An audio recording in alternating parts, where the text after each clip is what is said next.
माँ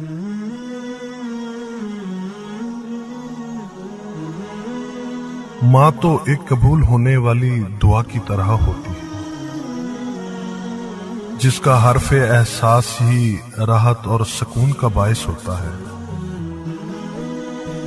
और उसका वजूद एक घने सायादार दरख्त जैसा, जिसके नीचे ठंडे पानी की एक नहर बह रही हो, और फिर एक तवील सफर की थकन और प्यास के बाद सुकून की मीठी नींद।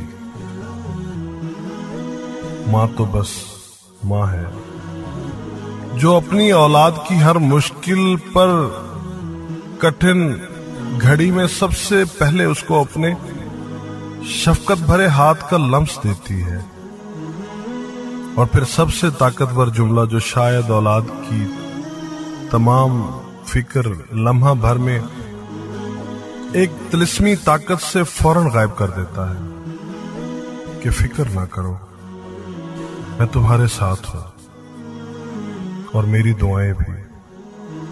माँ तो बस माँ होती है। अब्बा जी मुझे मारते थे तो अम्मी बचा लेती थी। एक दिन मैंने सोचा, अगर अम्मी पिटाई करेंगी तो अब्बा जी क्या करेंगे? ये देखने के लिए क्या होता है, मैंने अम्मी का कहना ना माना। उन्होंने कहा, बाजार से दही लाओ, मैं ना लाया। उन्होंने सालन कम दिया तो मैंने ज्यादा पर इसरार किया। उन्होंने कहा, पीढ़ी पर बैठकर रोटी खाओ, मैंने दरी बिछा ली और उस पर बैठ गया।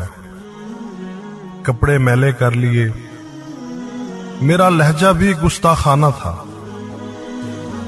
मुझे पूरा यकीन था अम्मी मुझे मारेंगी, मगर उन्होंने ये किया, मुझे सीने से लगाकर कहा, क्यों दिलावर पुत्र, मैं सदके तू बीमार तो नहीं?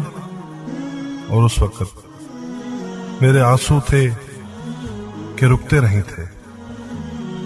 माँ तो बस माँ होती है।